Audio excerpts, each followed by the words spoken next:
Bugün 6 kunda nima o'zgarish bo'ldi? Diagnozingiz, qayerdan keldingiz?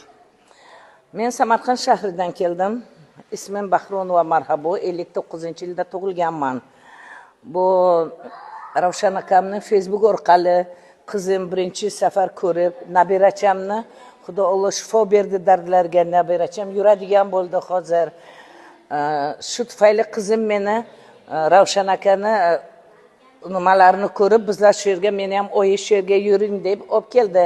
Mana bugun 6-kun. Men birinchi kelganimda yura olmas edim.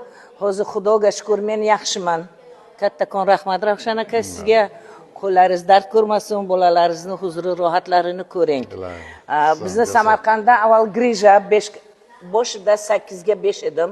Hozir meni grijam 5 ga 4 ga tushgan. Fakat mana u popchikim og'rir edi. Hozir shu popchiklarim ham yaxshi bo'ldi, yura olyapman. Благодаря тоже xursand akaga ham rahmat, kattakon sizga ham. Qo'llaringiz dard ko'rmasin. Mana u mistrangiz Mafizaxonga ham juda ham minnatdorman.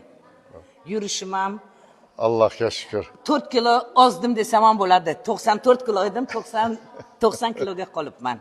Yurishimni ham ko'rsataymi? Ko'rsating, bitta yurib ko'rsating. Xudoga shukr. Ay, malolsiz. Xudoga shukr. Xudoga shukr. Allohga shukr. Allohga ming qatra shukr Ravshan akajon. Ilohim. Sog' bo'ling, salomat. So'zimni ustidan chiqdimmi, turing.